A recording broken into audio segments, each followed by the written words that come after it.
Hello, everybody, and welcome. Welcome for this nice, lovely Tuesday afternoon. We are live with Stacy Cross, our very favorite health support specialist from the McDougall Program, and she is here to answer your questions today about everything McDougall related and whatever, right? How are you doing today, Stace? I'm doing pretty well. I'm actually doing very well. I have been very busy and now I'm settling after a period of intense busyness and some travel and things like that, settling back into my normal routine, which always feels so good. And those of you guys who have been trying to eat the McDougall diet, you know exactly what I mean, how nice it is to return home and have your own food and your own environment and all of that. So I'm feeling really good today. Got some good sleep last night, had a good run this morning, and so I'm ready for y'all. I'm ready for your questions. Well, first thing I did when I got up this morning, because we got in late last night from our latest trip, and first thing I did this morning when I got up was I made a huge batch of rice because I was just craving my rice. So today is going to be rice and vegetables all day for me.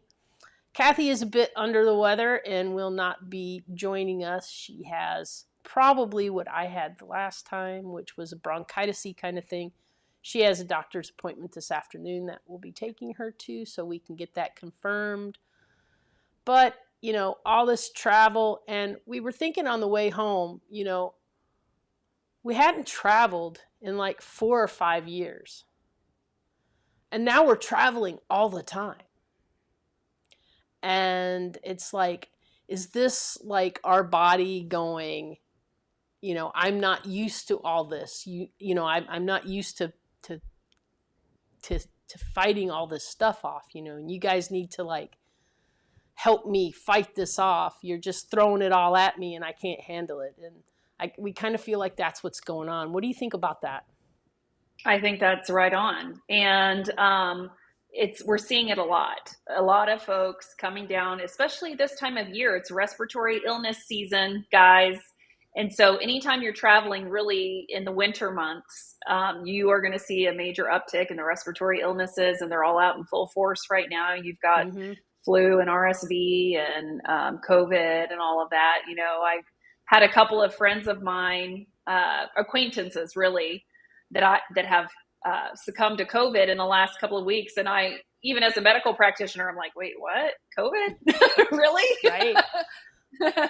um, of course, it's still out there, and it always will be out there. But you haven't heard much, many people being diagnosed with COVID lately. But it is that season, so Mm-hmm. I would recommend, if you can avoid a lot of travel, especially air travel during the winter months, that's ideal, but sometimes that's the best time to travel. And so you just take your chances. A mask on a plane is still a fantastic idea, just generally. Yes. In fact, I feel like now that we've been through that, I'm like, how did we ever not wear masks on planes during cold and flu season? So, um, also being away from the public for as long as we were, many of us, especially those of you who don't have children at home, you are just now being exposed to those bugs that you were able to avoid for several years. And so it does stand to reason that you may have an uptick in those little, seasonal illnesses and the colds and everything. In addition to all of that, many of us across the country are beginning to experience a little bit of spring like weather just this week after last week's Arctic tundra that we dealt with. And so it also could be that your allergens are up in your area. And so you're also experiencing allergies on top of that. So we're in that time of the year where it's like you don't know where the allergies end and the cold bugs begin. So it's kind of a perfect storm for you to be having some of these symptoms. But I heard Kathy earlier, and she sounds sick as a dog, and I'm so She's glad she's going horrible. to the doctor because she does not sound good. You sound a Yeah. lot better than she does. Yeah, well, and I feel like I'm just kind of getting around too. Last time I had to go to the urgent care because I had bronchitis and I Mm, did antibiotics and stuff. And so I really had thought I had dodged this bullet. And then, I guess being cooped up together in a car and in hotel rooms, etc., mhm. I have succumbed to it as well again. So I'm taking care of myself. As long as I keep my throat wet, I seem to be pretty good. But yeah, she's honestly, guys, I have never seen Kathy this sick. In all the time that we have been together, I've never seen her like just the paleness and stuff on her face. Like I was Mm. really, really seriously concerned. And then one thing that she didn't mention to you, Stacy, is so she started feeling better like the day that we went to get on the Virgin cruise after the MSC cruise. And she got on, she was feeling great. We were like, "Oh, she's feeling good. She's feeling good." She woke up the next day with like pink eye. So she had that conjunctivitis, like gunk, stuff going on. And after like a day and a half, 2 days of that, her eyes basically cemented together, and she had to stay in the room. And I kind of went to dinner by myself and stuff. And she finally was like, I've got to go to see the medic. So she went down and saw the medic and got some eye drops. And he was like, you're going to feel better right away just from the eye drops. And so, like, within, I'd say, about 6 hours of the first eye drops, she already was looking so much better. The redness was going away, the gunk wasn't as bad. And then after 2 days of the drops, she was looking really good. She just has this like nagging cough that every now and then she'll have kind of like spasms. She'll cough and then she'll start like a coughing spasm. And I think that's what you might have heard a little bit ago, where it sounds horrible. It It sounds does. like she's about to hock up a lung. So Yeah. yeah. So I'm just I like, just feel I feel like you should be given like a voucher if you get sick on your cruise. Like you shouldn't have to pay for it, or you should at least get like credit for yeah, an credit for additional not doing cruise. anything and just staying in your room, right? Um, Yeah, but exactly. but we were saying that we felt like Virgin is the best cruise line to be sick on because it's just so cozy and homey, and they take such really good care of you. Like our room steward was just phenomenal. Like soon as she found out that Kathy wasn't feeling good, she was like, "Has she had anything to eat? Do you want me to bring anything?" I mean, she was just went out of her way. They would come in and she was like, "Is it a good time for us to come clean? Because we need to get all that clean." And like she just wanted to make sure the room stayed clean and that we had clean towels. And very sweet. Made sure we had lots of water. Gave us some ice That's in an ice good. bucket. I mean, she was super duper. And we really Good. appreciate how good they treated us on that. And I was worried about her going to see the medic because I'm like, good Lord, how much is that going to cost? But honestly, it really didn't cost us any more than it would have for us to go to urgent care here. That's good. Oh, Cheryl. Oh my gosh. Okay, I'm going to let you talk. Okay. All right. Well, so let's talk about cruises. So I know that you guys just got back from your cruise and had some. Whoa, you are coughing up a lung, Cheryl. I'm so sorry. Okay. So should I keep talking? Yeah. Okay. All right. Do you want to mute yourself and just get it all Yeah. out? Yeah. Okay, go for it. Sorry. That's okay. So I get asked a lot about how should I approach a cruise, or how should I approach a buffet, or things like that when you're on vacation. And the truth is there is no one right way. I mean, everybody gets a choice. I tell people this all the time. Listen, everything is available to you. You have all the options in the world about how you handle a vacation. And I know for me, I have to be very careful because if Believe me, I've taken many vacations since I started eating this way, and some I've done better than others. But if I decide, you know what, vacay mode, I'm just not going to worry about it, I'm just going to eat whatever I want, that never ends up well. Number one, I usually make myself sick because I have very little self control once I get started on my trigger foods. And number two, I do not do well without some healthy boundaries in place. And so, and I think most of the people I work with, that is the case for them too. So with that in mind, I usually like to, not usually, 100% of the time, I have a plan going into the vacation. And the plan usually is something like this.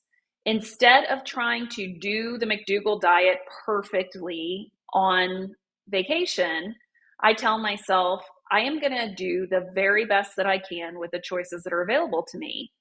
And I switch from follow the program, just follow the plan, to minimize the damage. So it becomes minimize the damage mode. And that can look differently depending on the circumstances. But for cruises specifically and buffets, so let's say you're going to Vegas and you're going to eat at some of the buffets, it's similar to this. My approach is and has always been, since I've figured this out, that I will go and start with a plate full of vegetables and fruit. So sometimes that's starting with a giant salad. Sometimes that's just going to the veggie section of the buffet and just loading up on vegetables. I try to minimize, oil. So I'm looking for veggies that are steamed or are raw. And I load my plate up, big old huge plate full of veggies. Number one, I know that those are the foods that make my body feel good.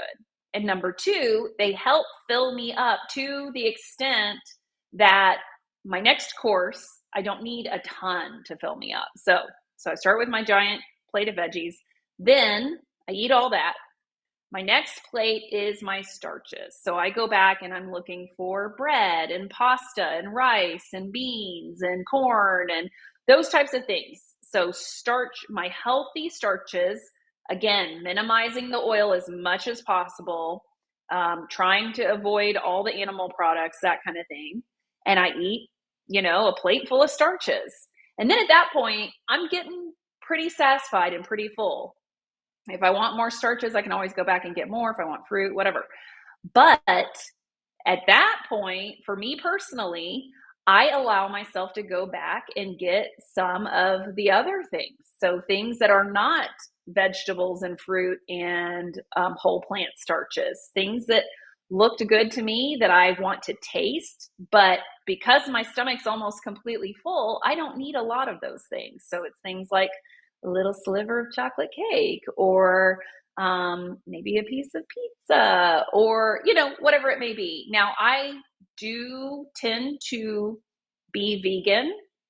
I don't identify as vegan because the primary reason that I eat this way is for health reasons.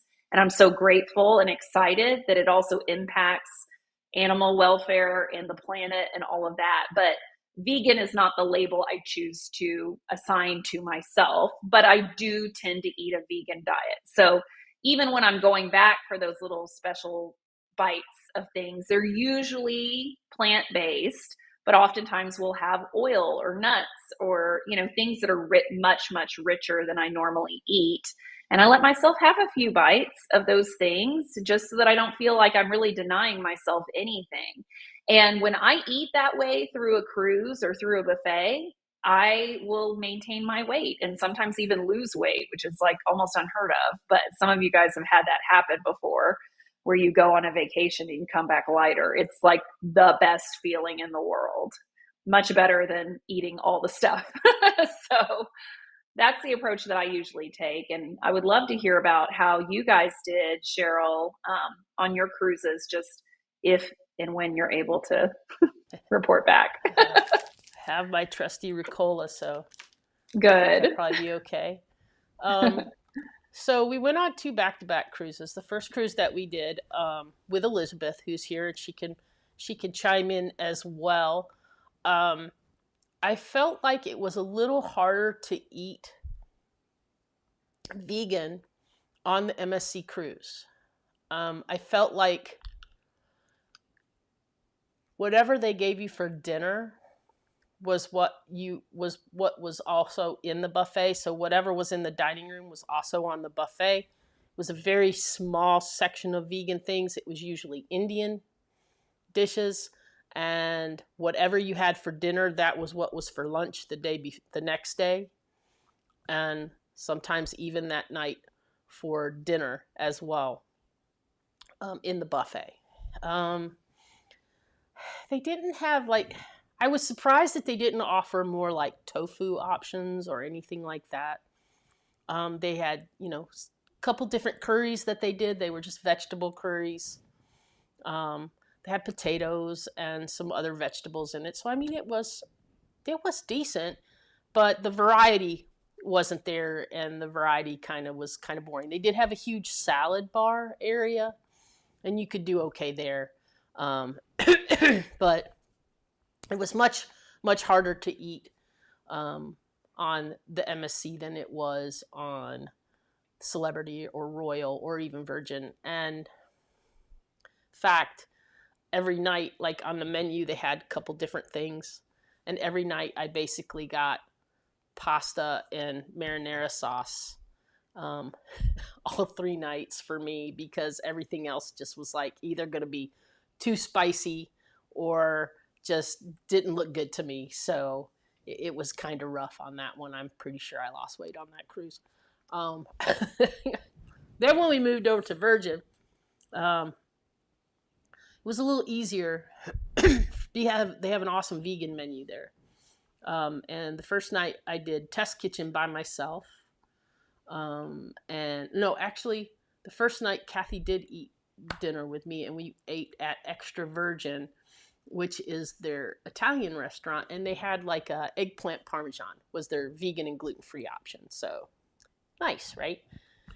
That, asked for a little salad. Everything was good to go. Next night, Kathy was not able to eat with me, and so I ate at the test kitchen, which gives you little tiny like taster portions. It's like a tasting menu, right? And there's like 5 different courses, and so they're just little bites. And they do a beautiful job with the vegan stuff on Virgin, and like every dish at the test kitchen was based on vegetables, and like they highlighted those vegetables in every dish, and it was amazing. And the next 2 nights, I just ate at the buffet. I didn't even eat in restaurants.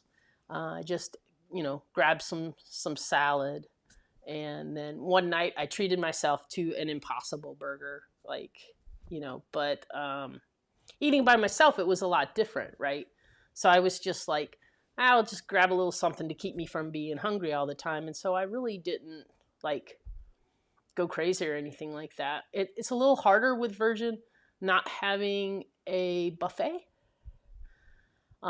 because they don't always have the same thing at the diner. But the 2 nights that I went to the diner for stuff, they had chana masala and rice that I took back for Kathy.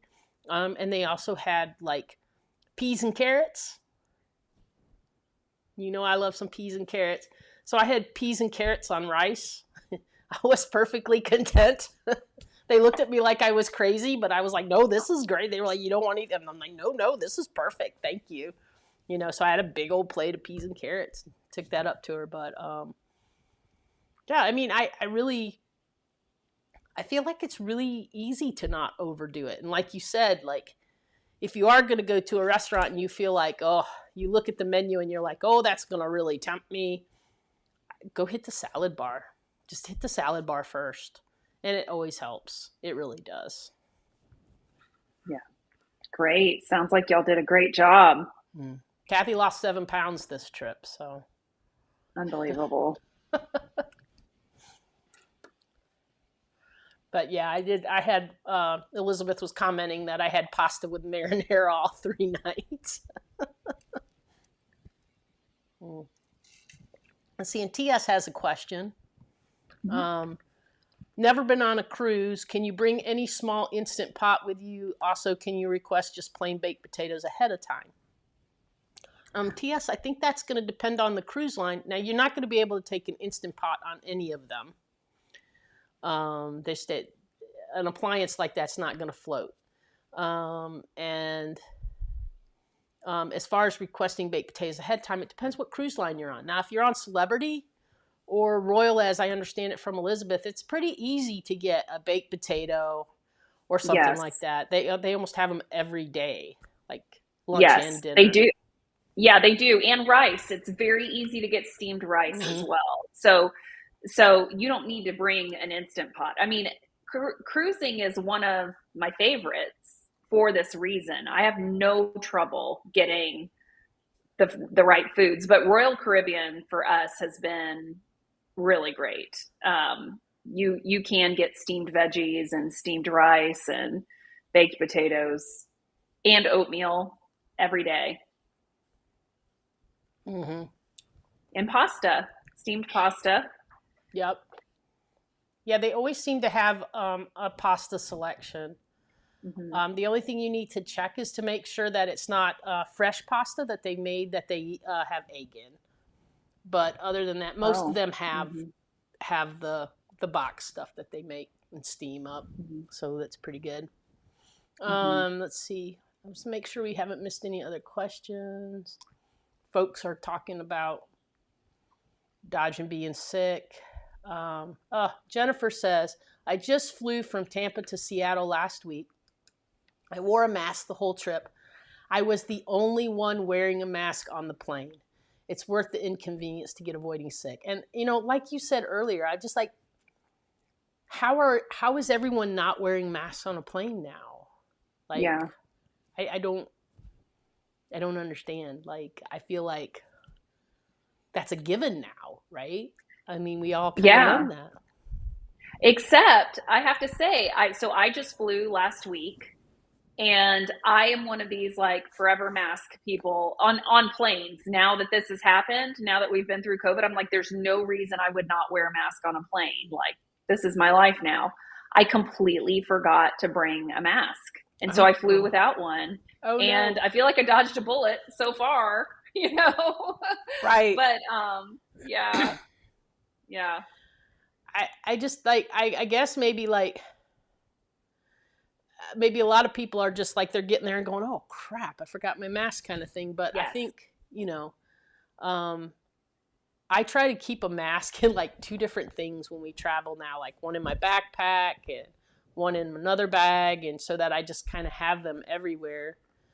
mm-hmm. It's not doing a Smart. great job. Well, Uh, and Jennifer says her daughter is a nurse at an urgent care on the weekends, and last weekend 2 people came in who had both COVID and flu. ouch. Yikes. Yeah. Yikes. Oh, that seems rough. Seems rough, rough, rough. Let's see. Looks like Tanya took a fall. Oh, goodness. Oh She just no. got home from the emergency room. She had a bad fall on the ice yesterday and hurt her neck. Got scans to see if any fractures. None, thank God, just like sprained whiplash from how she fell. Oh my goodness. Well, make sure you take care of yourself, Tanya, because, you need to pull it together for all those kids you got running around that house. But I'm glad that you're not seriously hurt. And thanks for letting us know so we can check in on you. That's awesome. Oh, and she was saying the food they had at the hospital was egg salad, turkey salad, or tuna salad, and ginger ale. Nothing else. So she went without. You'd think they'd have an apple. I've heard a lot of Yeah. people say lately that the choices they had at a hospital were not the greatest. Yeah. So I think that's kind of normal. So Mm-hmm. I was wondering, Stacy, since every time you see us now, we've got some kind of respiratory crap going on. Do you have any tips or anything for those of us traveling that you think might help us out in trying to stay a little bit healthier as we travel? Well, here, let me make this very clear. Vegans and whole food plant-based eaters still get sick. Okay? Now, I'm going to say that, and I promise, as sure as the day is long, someone's going to get on there and say, I haven't been sick since I turned vegan in 2013. Okay, that's wonderful. And I'm super happy for you. You are not immune to viruses and bacteria. I'm sorry. No matter how good your diet is, it is possible for you to get sick. So, all of these things I'm going to mention are just preventative. They are not a guarantee that you won't get sick. But number one tip is to eat this way, okay? Eating whole plant foods, fruits and vegetables, and whole cooked starches will absolutely help and aid your immune system in avoiding these illnesses. So, being faithful to the plan, sticking with it, and making that the predominant food category, whole plant foods in your diet is going to go a long way. In addition to that, things that compromise your immune system are drugs and alcohol. And if you can avoid those things, that will help. Exercise helps build your immunity. Drinking lots of water is helpful. Flushing things out is helpful. Getting proper sleep is so clutch. Sleep is when your body does the work of repair. Your immune system is very active when you're asleep. So sleeping well is very important. And yeah, I mean, that's essentially it. It's all the common sense basics of just healthy living that you really want to lean into. But also, I really should launch a business like borrowmyteenager.com or something. And it's for let my kids come hang out at your house for a little bit and give you all their bugs that they bring home from school, because we do know that exposure, your exposure to the different bugs does help bolster your immune system. Your immune system begins to make antibodies to the things it's exposed to. And that's exactly why, as we were talking about earlier, Cheryl, you guys having been away from the public for a few years, you're finding, oh my gosh, I'm getting more sick more frequently. It's because your immune system just has not had to come face to face with a lot of these bugs in the last few years. Right. And so now all at once, it's getting overloaded by them. And so that could be a contributing factor. Well, and I kind of had this same phenomena years ago when I worked third shift. I worked third shift for years. And on third shift, I wasn't really exposed to a lot of people. The people that I worked with on that shift didn't have kids. And so whenever I would get called in and have to work on day shift for a week or something like that, if they needed to swap me out, inevitably at the end of that week, I would always get sick. Just from then I was dealing with more kids coming through the lobby and more, and just I worked in a hotel. So I was getting people from everywhere. And as long as I was on third shift, I didn't have a problem. But as soon as I was on day shift, I would get sick inevitably every time, just because I don't think I was I didn't constantly get bombarded with germs on third shift. And I think this is kind of the same thing that's happening, now. It's kind of weird. Yeah. Makes a lot of sense. I would love to borrow your kid maybe a week. Yeah. I think that's a great idea. I just feel like they always are coming home. And the thing is, it's we don't send them to school sick, but we do send them at the end of their sickness when they're in the clear, when they're still kind of a little buggy. You know what I mean? Mm-hmm. That they do return to school. So you end up picking stuff up from your kids and other people's kids, even when they're out during the portion that they're supposed to be out, they still are carrying these things. And so, it does help. It helps to have some exposure, but really just keeping yourself as healthy as possible is always the name of the game. Exactly. And then I also Elizabeth is a teacher. And so, she was exposed to the same stuff we were. We all kind of started out having the same little kind of throat thing going on. And then she pounced back from it really, really quickly. And I think that's because she's just, as a teacher, she's exposed to more stuff all the time than we are. Karen Yeah. has a question for you, Stacy. Sure. Karen says, is there any amount of protein, in parentheses grams, we are to have each day? And is it okay while trying to lose weight to have tempeh each day or stick to the beans? Okay.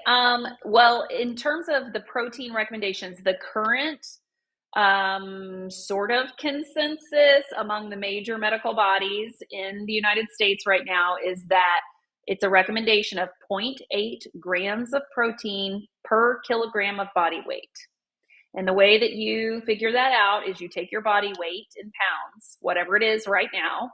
So let's say your body weight is 150 pounds. I'm going to do this calculation on my calculator here while I tell it to you. So let's say you're 150 pounds and you want to find out your kilograms. You divide that by 2.2. So 150 divided by 2.2, and you're 68.18 kilograms. That's what you are. And then to find out the protein recommendation, you take that and you multiply it by 0.8. Is that right? Yes, 0.8.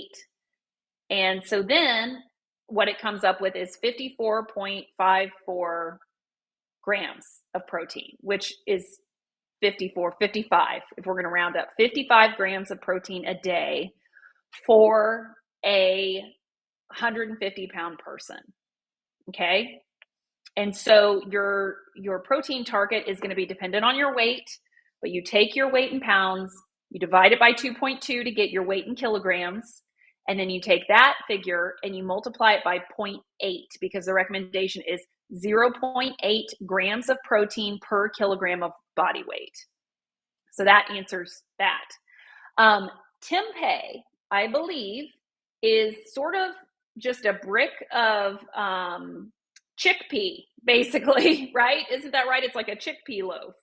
That's all it is chickpeas. It is fine to use. The issue with tempeh is that a lot of people want to like dry it out and make it crispy, or reduce the surface area and dry it out and make it small with the cooking process that they're using for it. And you don't really want to do that, because remember, calorie density is what we're after. We want a low calorie density diet for weight loss, so that we can keep eating as much food as we feel that we need to eat without over consuming calories. That's how we keep our calorie deficit that's required for weight loss. So tempeh is fine. Oh, it's soybeans. Okay, that's fine. Yeah. Oh, perfect. Okay, it's soy. So it's similar to tofu. You do not want to dry it out more, because that makes it more calorie dense. The other issue with soy is that it's very health promoting. So I don't want, unless your doctor has told you for some personal reason that pertains to you, that you should eliminate soy, you should keep soy in your diet. It's very, very, very health promoting. But it is high in fat, and it's not particularly high in fiber. And so some people find that because of that, it's not very satiating. Remember, I'm here with the McDougall Program. We emphasize a starch solution approach, which is that starches are the center of your diet, because starches are the things that satisfy and sustain you, like satisfy your appetite. And soy, because of its low fiber content and high fat content, isn't as satisfying as a traditional starch like potatoes or rice or beans. So you can eat it. I would just be cautious.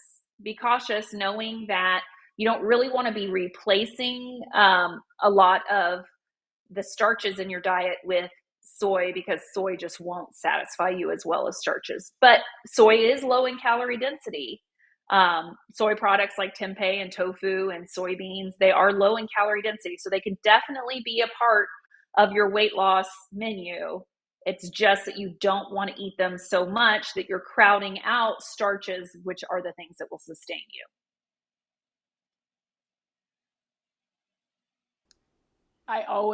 When I have tofu, I always make sure I have it with a starch. Like it's not like the main part of my meal. It's more like Right. a little additive. Like it's I have a little tofu and vegetables on top of my rice or Perfect. with a potato. Yeah, that's exactly what we recommend. And Dr. McDougall used to say having some, like tofu as almost like a condiment on your food is perfectly fine. You just don't want it to be like the center or take up a large portion of your meal. Yeah, and the same thing with tempeh. I love tempeh. I love that it. To me, tempeh gets a very because of the fermentation gets almost a nutty flavor to it, Hmm. and I like to have that in sometimes with a stir fry type Yeah. thing that I put on my rice. And Hmm. I think it can really add some texture and different tasting kind of things to the dish that you're having and kind of elevate a little bit. Like you're not just having this plate of rice now, you're having this plate of rice with these nice vegetables and then this little like nutty kind of flavor mixed in with it kind of gives you a little pop kind of thing in your mouth. Yeah. Yeah. And let me just say, soy products are also high in protein. So if you are concerned that you may not be hitting protein, in other meals, let's say pretty much the whole rest of the day, all you eat is potatoes, which do have plenty of protein, but they're not particularly high in protein. You really like tempeh or tofu or something like that, you can throw it in there if you're concerned. Um, so someone asked in the chat about, oh, wait a minute, I think it was Elizabeth. I haven't calculated protein. Do I need to worry about that? Honey, listen. The whole reason we're having the conversation about protein is because society is very worried about protein right now. Very worried. It's all you ever hear about at all times.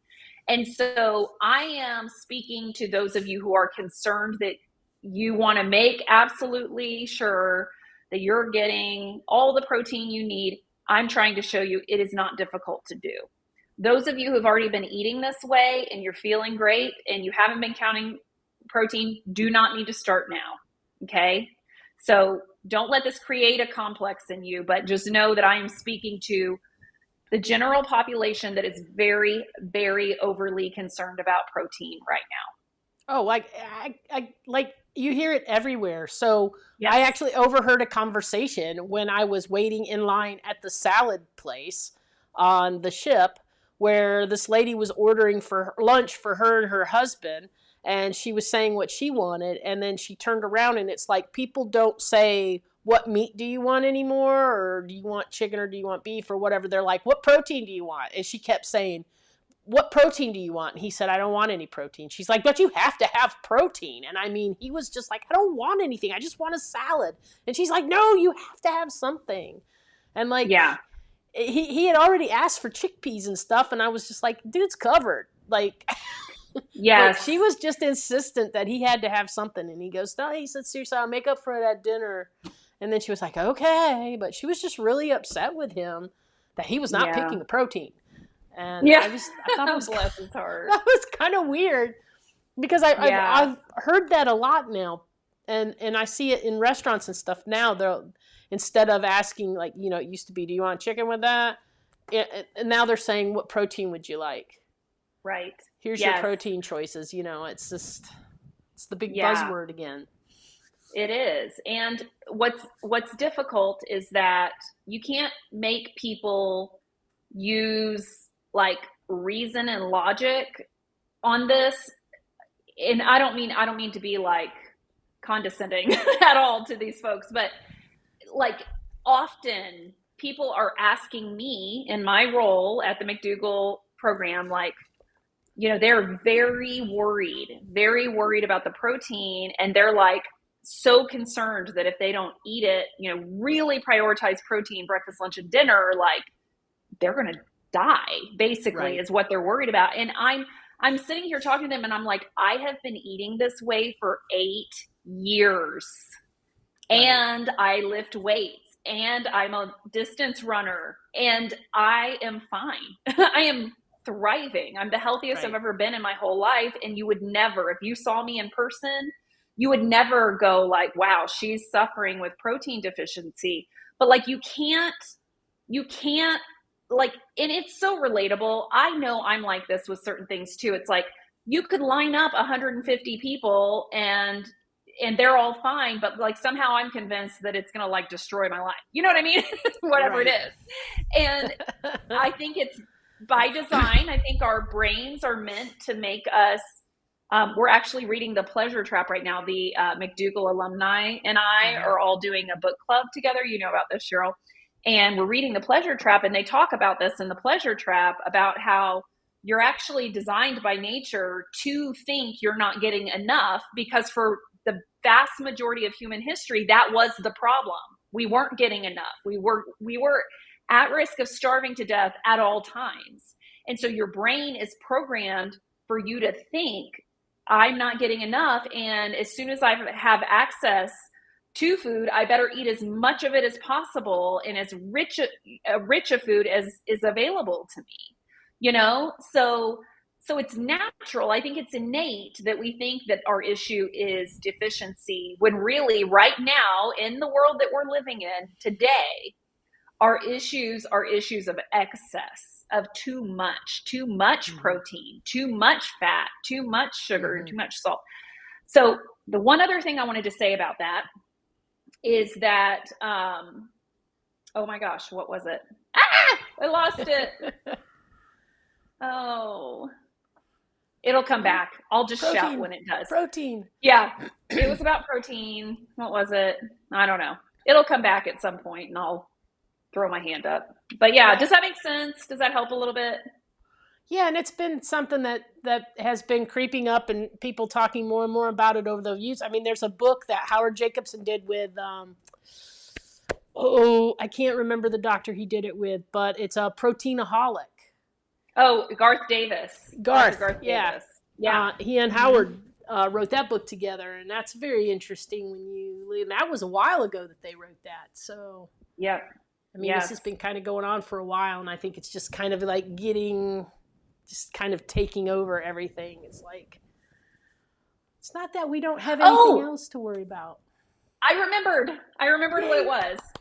So the other issue about focusing so heavily on protein is that is taking a reductionist approach, meaning you're focusing on one nutrient, protein, and you're not seeing the forest for the trees. So, for example, some people in their quest to make sure they have enough protein are most people increasing their intake of chicken and eggs and turkey and milk, and cottage cheese is the big one right now. You can make you guys remember when cauliflower was the thing that we made everything out of? No. Yeah. Right now it's cottage cheese. I have seen cottage cheese everything. Cottage cheese ice cream, cottage cheese pizza, cottage cheese, you name it. They're making it out of cottage cheese these days. Okay. Ew. Anyway, I used to love cottage cheese. That was one of the things that it was one of the things that was really hard for me to break when I was trying to do vegan. Like, I would always I'd get into my meeting with Howard and I'd be like, I couldn't walk past the cottage cheese. I put it in the cart again and I ate the cottage cheese. And Howard's like, why do you even walk over there? Just don't even, you have no business even being over there. Don't go over there. It's hard. It's hard to turn away from cheese in general, but cottage cheese, I think now looking back, because I also used to love cottage cheese, and now I've had 8 years away from it. I think it was just the salt. I just liked it because it's salty and creamy. The saltiness, that salty, creamy. Like, I don't, and some people are like, ooh, gross, the texture. And I'm like, I have terrible texture issues. Like, there's so many texture issues I have, but I loved cottage cheese. Like, I like all the things that other people go ooh about. Right. Yeah, exactly. But what's happening is because cottage cheese is so high in protein, everyone thinks this is wonderful, wonderful health food that we should just go ahead and make everything out of. And, obviously we don't agree with that. But what I was saying, though, about the reductionist mindset is they're not thinking about the fact that when you increase your intake of all of those animal products, you're signing yourself up for a whole other host of issues. It's like yeah, sure, you're going to hit your protein intake very easily with animal products. No Mm-hmm. problem. You're also going to exceed your daily cholesterol limit. Your sodium levels are going to be through the roof. Your intake of sodium is through the roof when you eat that many animal products. You've also got every toxin and every hormone that was pumping through the veins of that animal goes into their meat, goes into their eggs, goes into the dairy, and you get it. And Okay? then you got So inflammation. all of it. Yes, the Mm-hmm. inflammation, then we've got the cardiac risks, cancer, all that stuff. That's what you get by hitting your protein goal with animal products. Okay? And so the other thing that I'll say about this is that just like the example you gave, Cheryl, was so spot on and perfect about how at restaurants they ask you what protein you want. You know what my answer would be? All of it that I just ordered. Everything I just said is my protein because all of it has protein in it. So when we say, what kind of protein do you want? There's nothing that is purely protein or purely fat or purely carbohydrate. Foods are a mix of these nutrients, plus vitamins and fiber and all of that, right? And so this mindset of something is either a fat or a protein or a carbohydrate is totally misguided, and it's not true. Now, yes, are things predominantly something like, can it be, like, for example, nuts are mostly fat. When it comes down to it, they are mostly fat. They're healthy fats for sure, but they have a lot more fat than they have carbohydrate or protein. But they do have protein and they do have some carbohydrate. So anyway, all that to say, all foods are kind of a mix of all those things. And so yeah, try to resist the cultural wave of assigning foods a micronutrient or macronutrient value. Like, this is Right. a protein, this is a fat. No, foods are made up of all kinds of things, and we get everything we need in the right proportions when we prioritize whole plant foods. Mm-hmm. And we feel better when we eat them too. We can tell the difference in our bodies Yes, when we eat that. I can right. tell right away when I've had something that probably was leaned a little bit more towards the junky side than the whole food plant based like solid side. I could feel it. I Right. feel more inflammation in my hands. And I Mm-hmm. think a lot of that is just the extra salt. And somebody had asked Stacy in the chat, "Do you limit salt?" And I'm pretty sure, like the rest of us, you limit the amount of salt that you intake. Yes. Yes. So I follow Dr. McDougall's guideline, which is some salt on the surface of your food for taste is perfectly fine. Does that mean I never go out to eat and get a meal at a restaurant or ever go on vacation or do anything, eat anything processed? Certainly not. I do all of those things. I minimize them as much as possible. And so they don't harm me, because me going out to eat every once in a great while is not going to cause me to have sustained high blood pressure, any of the other health ramifications from a higher sodium meal. But generally speaking, I only salt the surface of my food. I don't dump salt into my cooking, and I try to minimize my intake of processed foods that are laden with salt. Mm-hmm. Yep, definitely. Salt makes us want to eat more salty things too. Yes. Mm-hmm. Elizabeth McDonald was saying, if you have weight to lose, do you calculate the protein? I'm assuming she's talking about the protein based on your current weight or your target weight. And I would say your current weight, correct? Correct. Yes. Right. Penny said growing up she liked cottage cheese and raspberry jam, but not anymore. Yeah. Cottage cheese and pineapples was always like, oh. It is so funny because people who know me well like those of you who know me well, who have spent any time with me outside of just online, you know how terrible my food texture issues are. Like, you have sat there and you have watched me pick little pieces of onion that no one else can see out of a dish and slide it to the side, like with the precision of like a surgeon. And when I tell people that I used to eat cottage cheese, they all go, like, they just cannot believe, with all my texture issues, that I used to eat cottage cheese. But that used to be like, I had to have cottage cheese in the house. And if I didn't have cottage cheese in the house, I would kind of freak out a little bit. It was the weirdest thing. Like, Kathy used to just roll her eyes, and I'd be like, why can't they make vegan cottage cheese?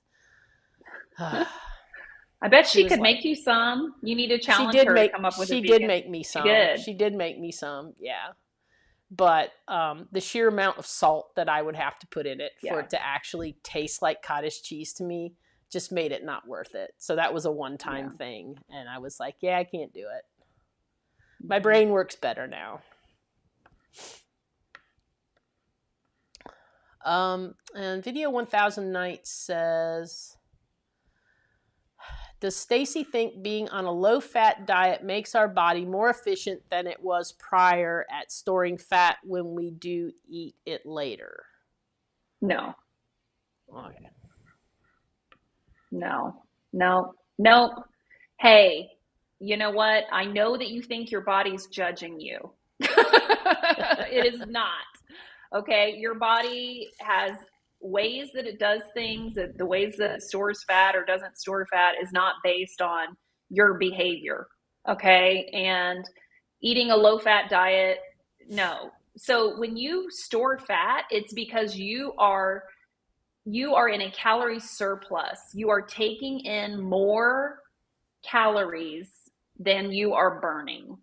And your body will scoop those right up and store them as body fat because it perceives that there is a time coming, which, by the way, that time never comes, where it will need that stored fat. And that would have happened a lot in our ancient ancestors' daily lives. You know, they would have days that they did not have any food.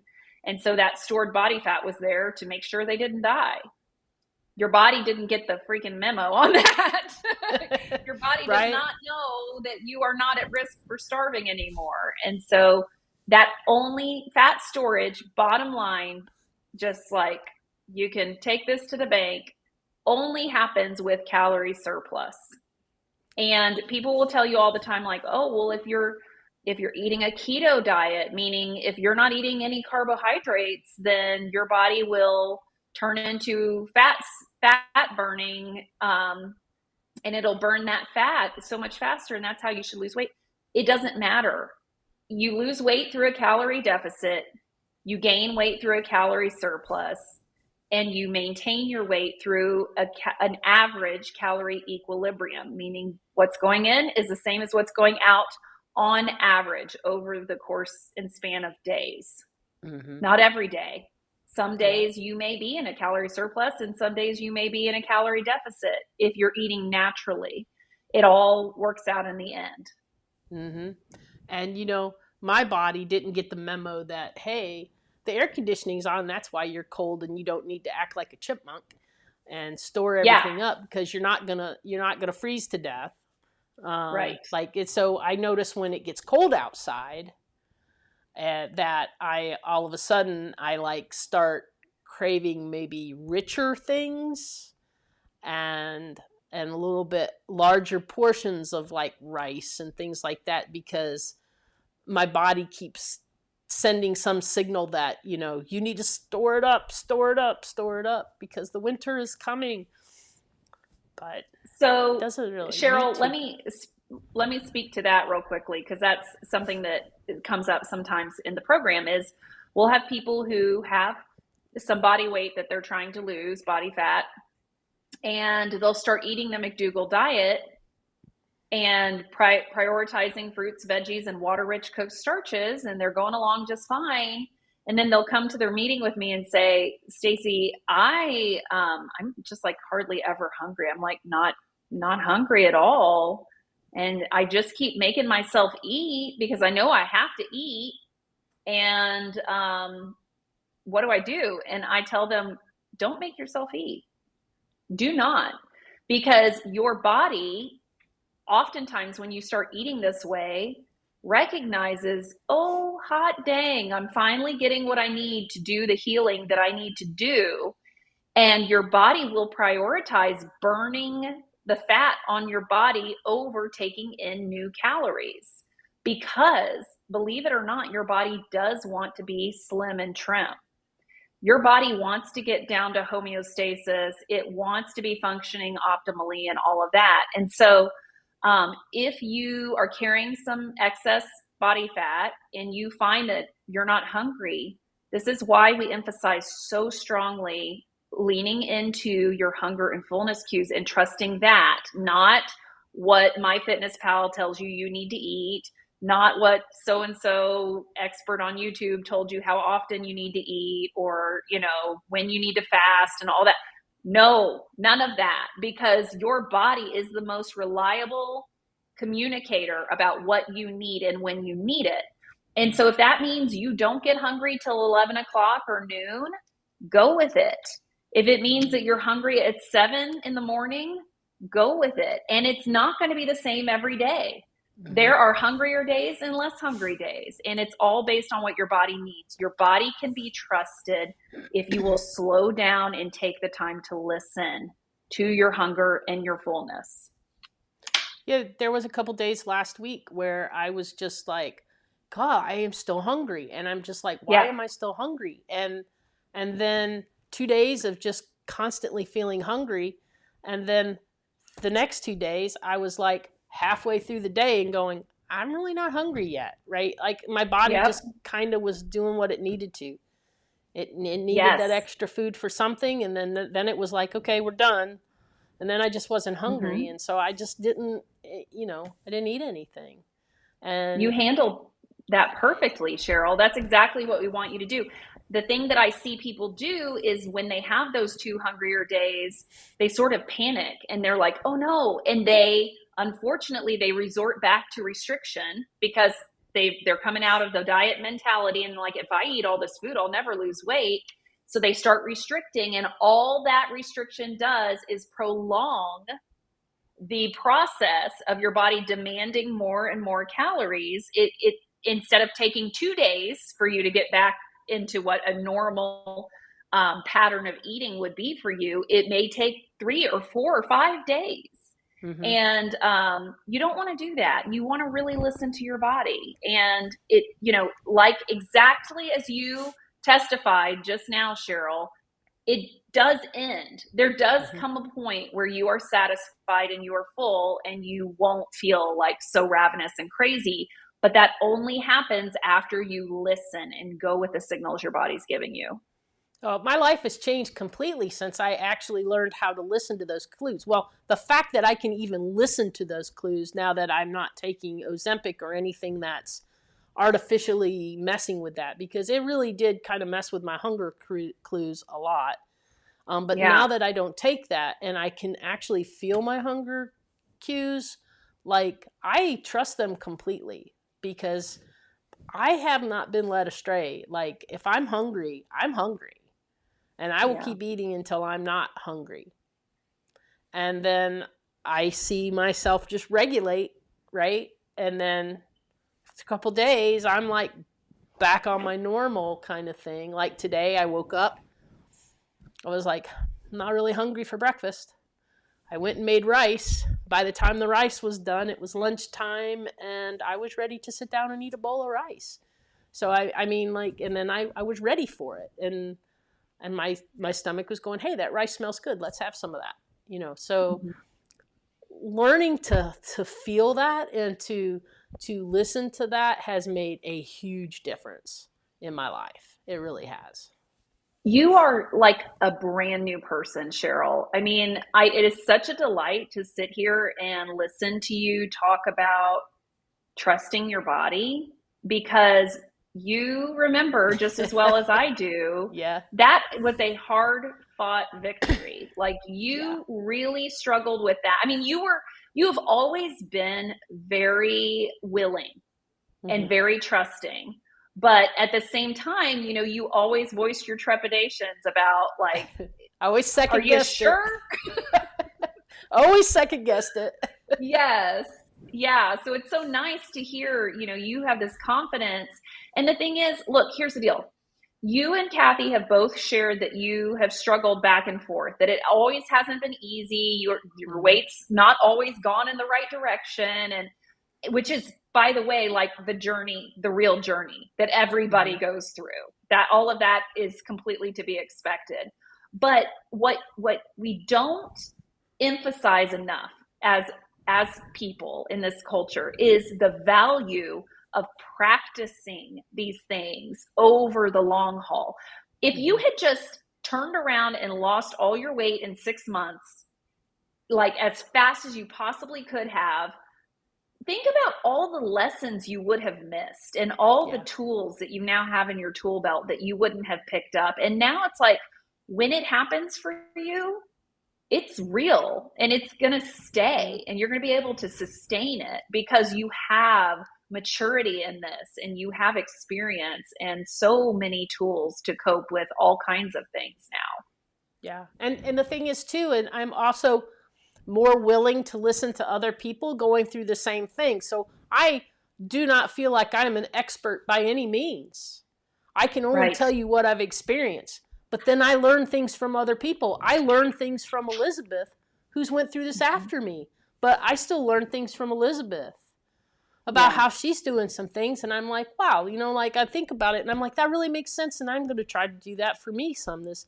And then I test it out and see how it does for me. And I'm like, hey, this kind of works for me too. So, Yeah. I feel like you're more open if you open yourself up to the possibilities of things and just be willing to experiment, Yes. but not just like experiment for one day and go, well, that didn't work and I'm done. You have to give it time. You have to Mm-hmm. experiment over time. You have to make it an experiment of some proportion, not just Mm-hmm. a few days or a week. Right. You need to give it time. And you need Mm-hmm. to because your body, everybody's body's different. My body didn't adjust as fast as Kathy's body adjusted to things. And like it's everybody's different and things Yeah. happen at a different pace and you have to be patient with yourself and just open up to it and let it happen. And just So well said. stay the course and have faith. A lot of faith. Yeah, There's a lot of faith in absolutely. this. But your Yes. body won't let you down. It will tell you what you need. It really will if you just listen to it and learn to listen to it. And that's really hard for some people to learn how to listen to it. But it is Right. possible. If I can do it, anybody can do it. Hmm. That's the way Yeah. I feel. Yes. Yes. And in addition to like just learning to trust your hunger and fullness cues, there's also the unknown question of what starches will be the most satisfying for me, because Mm-hmm. that's a place where we vary tremendously. Yes. Dr. McDougall loved potatoes. He like swore by potatoes. That was his thing. That's not Heather at all. His daughter's like, pass the potatoes. I want the rice, beans and Mm-hmm. rice. And for her, that's really satisfying. I also have observed in myself, I can eat rice and be like, kind of satisfied, but not really. I can eat beans and be kind of satisfied, but not really. If you give me beans and rice together, that'll knock out my hunger every time and satisfy Yep. me. I don't know why. It doesn't matter. That's just what works for me. And potatoes are even more satiating for Yeah. me than beans and rice. So everybody is different. So let's say you're over there, you're listening to this, and you're like, I just can't get it right. Could it be that you just haven't taken the time to really observe what these foods are feeling like in your body and leaning in enough to your hunger and fullness to keep going, even when you think you should be done? keep going until you're actually comfortably full to see what that's like. That, I mean, all of those things are possibilities. So slowing down and listening to your body and observing, like you are your one most beautiful, most magical experiment. Mm-hmm. Take the time to really learn yourself and how and what works for you. Exactly. We're all different. Yeah. And Betsy says, I know for me that your journey and Kathy's, the ups and downs, has been so instrumental to my mental health on my journey and helped me be more willing to take this fantastic leap of faith. Oh, And look I at you mean, guys. well, when we started out doing this, we knew that we were going to be as transparent as possible because, and a lot of people, I don't know, the best way to put this is the us that you see on here, that you see online, that it's us. Like this is the us that you get in real life, except for maybe we might cuss a little more. I mean that basically that's pretty much it. And you can ask anybody who knows us, that's been in our presence physically, will tell you what you see is what you get. And we are never not going to tell you like we've had it rough. Like this being sick is making it rough too. I mean, we had a really, really crappy last part of the year last year that we're trying to turn around this year, and it caused all sorts of up and downs, but we let you in on that. We let you know that because it's real life. Nothing's going to be perfect. There's going to be something that hits. Like the state of the world right now, for a lot of people, is really, really, really hard. And I think it's really important that we're all taking time to take care of ourselves, not in just the way we nourish ourselves through food, but also how we're nourishing ourselves mentally and the rest that we're giving. And I think Kathy and Stacy were talking about that a little earlier today, that it's so important that we have self-care right now. And Stacy, do you have any kind of tips that we can give people to help them, kind of navigate whatever craziness is going on in their life right now? I know you've helped Yeah, us tremendously. good. Well, I just have a couple things to say. One is that we control the controllable, okay? And that's it. As it turns out, very few things are within our control. And so when everything around us feels out of control, what are the things we can control? Well, we can control what we eat. We control how we move our bodies. We can control what time we go to bed and what time we wake up. And we can control our own responses and reactions to things. So I've learned recently the power of smiling. Um, Turns out that when you smile, that that motion, smiling, releases chemicals in your brain to make you feel happy. So many of us are waiting for a reason to smile, and so we don't smile. We're upset, so we won't smile. We're waiting to feel good before we express that in a smile, and it turns out that actually smiling can bring you happy feelings. So seriously, smile. And it's not a fake it till you make it thing, okay? It's not. It's when you are really on the struggle bus and you cannot find a way out and you've tried all whatever coping strategies you already have, give it a try. Give it a smile, and take your time. I tell my people this all the time, like, take your time, slow down. I feel like so much of what ails us right now as a culture is that we're in too much of a hurry to do everything we do. We're trying to do it so super fast, right? And if you would just slow down, think about how you respond to things and think about how can I be a more graceful person in this moment. When you're watching the news and you're seeing the horrors that are taking place, it doesn't matter actually what side of anything you're on, you're probably horrified, you know? by certain things that are going on out there in the news. And so, like, am I going to let that turn me into a cranky monster that then takes that out on all the people around me? Or am I going to go, hey, control the controllable? What I can control is my response, and I can bring light and life and levity and joy to this small little part of the world right here where I live. And so, how do I do that?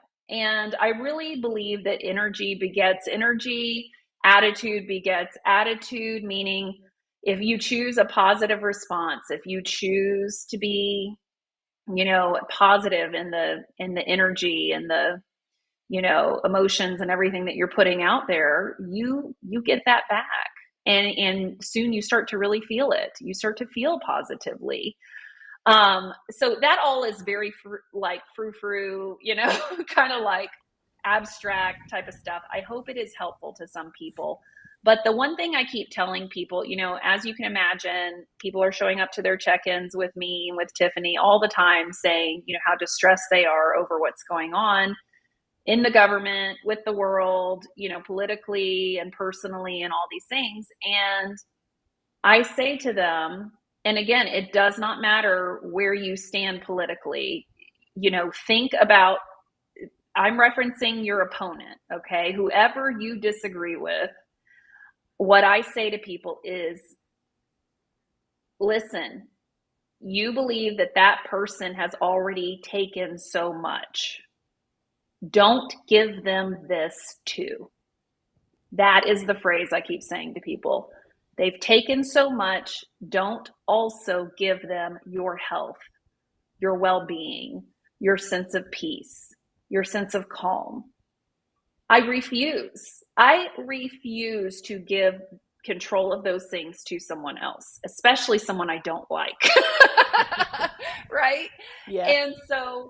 And so I will not allow political turmoil to send me into a bag of potato chips. Come hell or high water, I will resist, because I cannot stand the thought that on top of all the other things I feel like the world is out there taking right now, I will not let them take my health too. So stand strong, everybody. Stand strong against the forces of, unrest and unhappiness that are trying to steal your joy, whatever side they may be on. Yeah.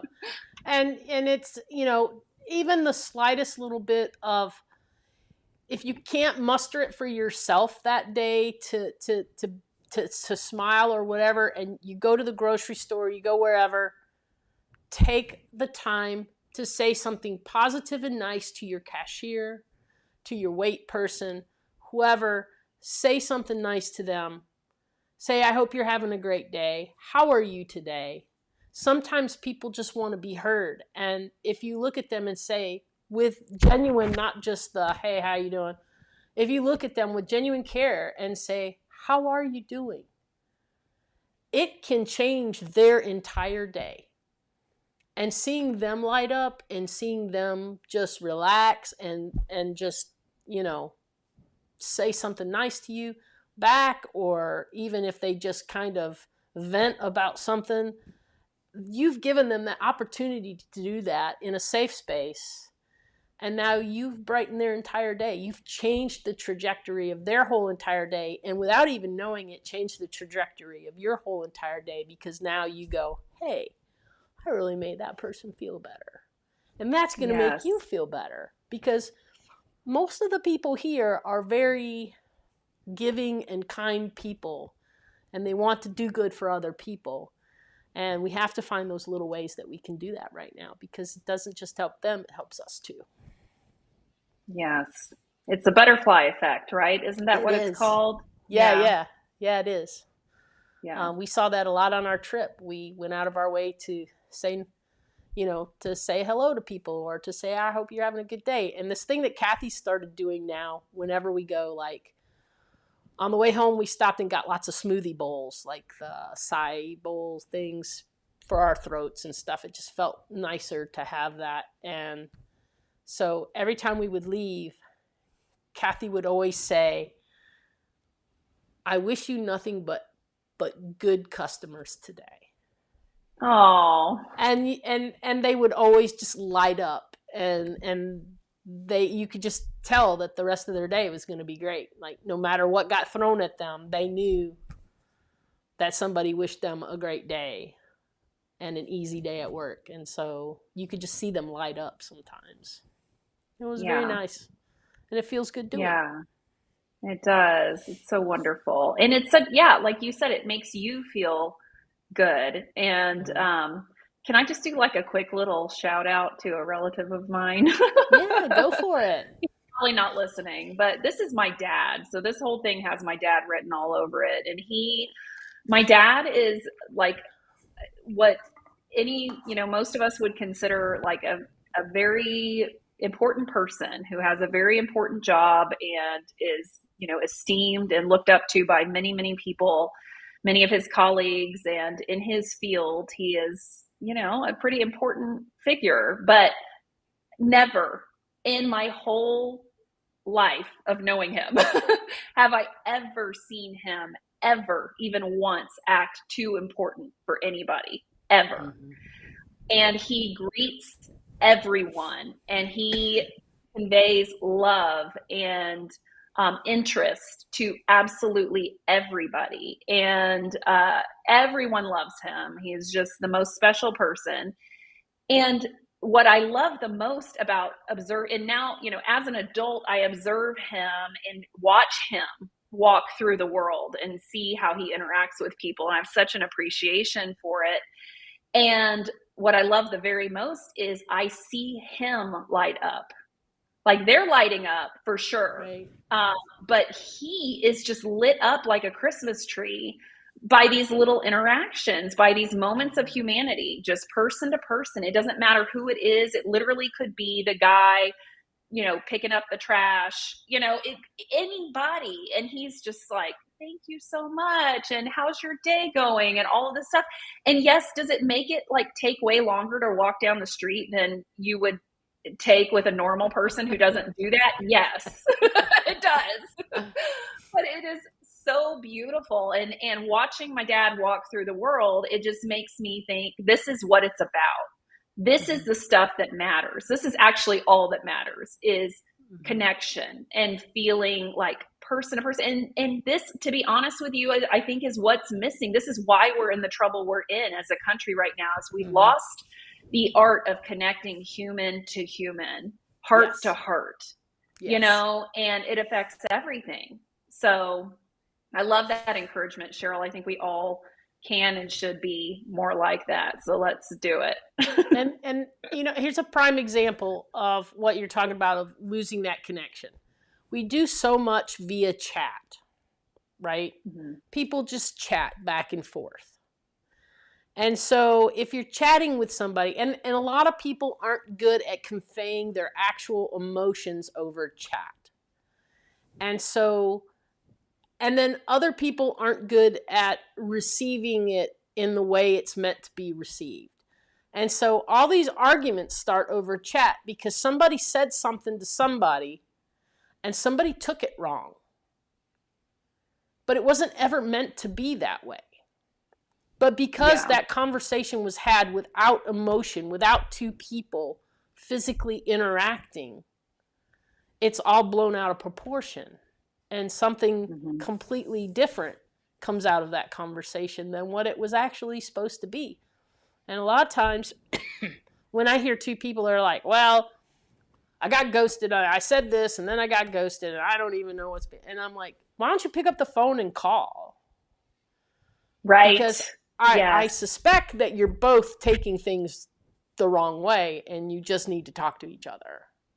Right. And, you know, but not everyone is willing to pick up that phone and make that call anymore. So we have to kind of go out of our way to make sure that we're having really positive interactions now with people. Yeah.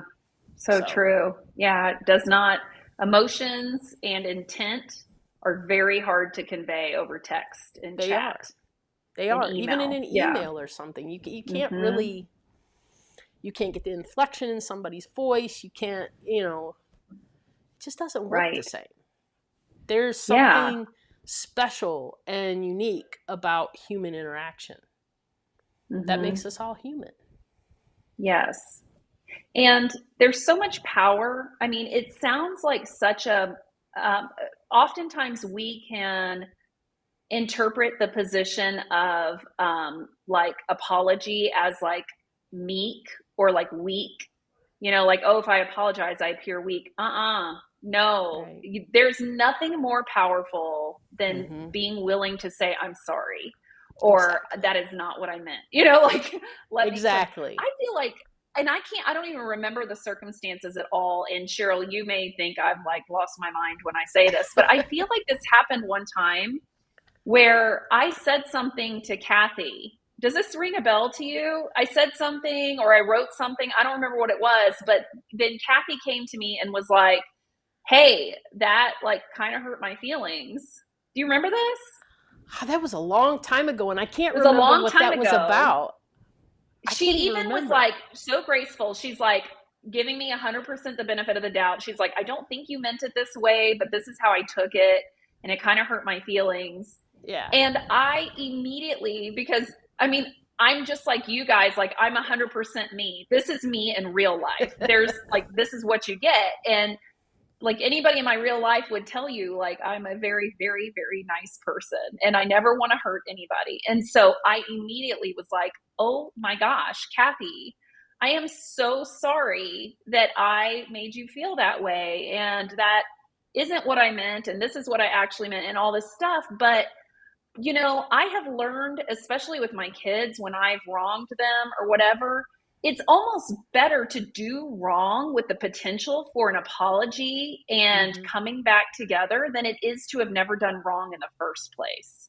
Like, it's Exactly. more cementing of that love and the mutual respect and the relationship and the trust than to have not ever made a mistake to begin with. So we've gone like way off on a tangent here, Cheryl, I realize, but I just mean, like, let us just walk lightly Mm-hmm. through the world with one another. Everyone is going through something. So just Mm-hmm. remain humble, remain loving, and affect the world in the little corner of the world that you're in for good and for light. And don't let anybody steal your joy or your Exactly. health.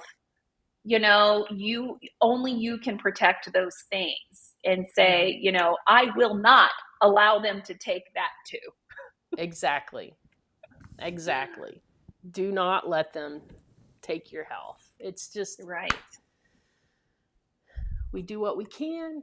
We be kind to Yep. people, Yes. and we listen to our hunger cues. Yes. That too. See, we know how to tie a bow. It all comes full circle round. Perfect. Cheryl, that was perfect.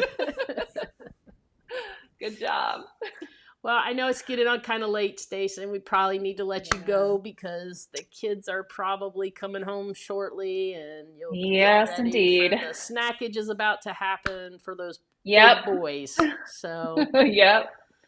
house full of Well, it's hungry been a pleasure boys. being with you. You too. And I'm sorry, everyone, that Kathy couldn't come again this week, but we are going to get her all healthy and all well, and she will be on. She actually is teaching a class tomorrow night.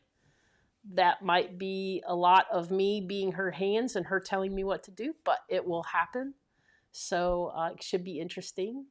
And we look forward to next week. We'll have Tiffany joining us, also from the McDougall Program, who will also be here to answer your questions on whatever you have. And we have next week also Sangeeta's Positivity Circle. And Stacy, I don't think you've been to any of Sangeeta's Positivity Circles, but if you can ever join at 7 p.m. Eastern next Tuesday, Sangeeta is a local person that is a friend of ours, and she does a beautiful hour-long segment of just being grateful for all the positivity things in our lives and being grateful Oh. for everything around us. And she does some beautiful singing for us and everything. And she does a lot of Sanskrit stuff too, and it's very, very nice and very beautiful. So everyone should join us for that next Tuesday at 7 p.m. Tiffany is next Tuesday at 1 p.m. So with that, Stacy, do you have any parting words? Be good, be kind, and be loving. I do see someone asked, can I answer your other question? If anybody, if I didn't get to any questions, please type them into the comments. So you guys have been doing this on the chat, right? So I need you, please go ahead and put your question into the comments, like after the video has concluded, and I will come back and look for your questions and I'll answer them on the comments. So feel free to do that. And I'm sorry if I missed anybody's questions.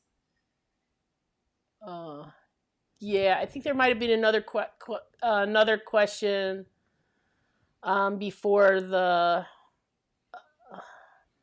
from video 1000 nights. Yeah, about first 3 years easy to lose, then keep weight off. Next too hard with weight coming back. Did not feel I was perfect in either time periods. What needs to happen, or does it take for true long-term success? Okay. Well, I will have to address that in the comments because I've got to skedaddle on and get ready for my kiddos. But if he or she can put that into the chat, that would be, or not the chat, the comments.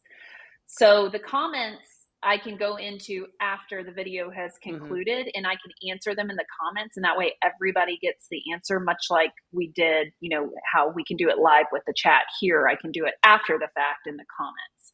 So that goes for everybody. When she says comments, she means on YouTube. So make sure it gets into a comment on YouTube, and then she can come back in and answer you individually on YouTube. Yes, please do. I will be back and I will look for your questions and answer them there. Cheryl, you need a Ricola. Poor thing. Oh my gosh. Bless your heart. All right. I'm saying goodbye. Okay.